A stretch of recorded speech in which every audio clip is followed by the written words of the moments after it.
কি দেখে চমকে গেলেন নিশ্চয়ই, ভাবছেন এ আবার কেমন নাম। বেরিয়েছিলাম আমরা ঘুরতে ঘুরতে ঘুরতে নজরে পড়লো এই জায়গাটা। সত্যি নামটাও যেরকম, জায়গাটাও ঠিক সেই রকম, খুবই নির্জন একটি জায়গা। আচ্ছা, এবার তাহলে ভিতরে যাওয়া যাক। ঢুকেই ডান দিকে চোখে পড়লো রিসেপশন, আর বাঁদিকে কিছু সিটিং এরিয়া।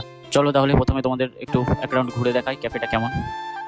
ডান দিকে যে ছোট ছোট ঘরগুলো আমরা দেখতে পাচ্ছি, এটা দেখে মনে হচ্ছে মূলত কাপলসদের জন্যই করা।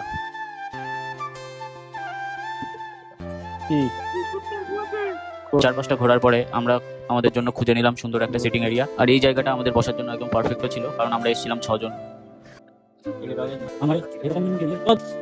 কিছুক্ষণ গম্ভীর আলোচনা করার পর অর্ডার করা হলো। আর একটু সাইডে আসতেই দেখি আমাদের সেলিব্রিটিরা ফটোশুট করছে। আর আমাদের বিখ্যাত ক্যামেরাম্যানকে তো তোমরা সবাই। চলে এসছে খাবার, এবার শুরু করবো আমরা খাওয়া দাওয়া। খাওয়া দাওয়া শেষ করে আমরা দেখে নিলাম রেস্টুরেন্টের কিছু দারুণ লাইটিং অ্যান্ড অ্যাম্বিয়েন্স। তারপর আমরা বেরিয়ে গেলাম বাড়ির উদ্দেশ্যে। আর এইদিকে হচ্ছিল বিরাট বড় একটা মেলা, তারও দেখায় কত বড় মেলা। আর লাস্টে সব শেষে একটু টক দই নিয়ে বাড়ি। টাটা।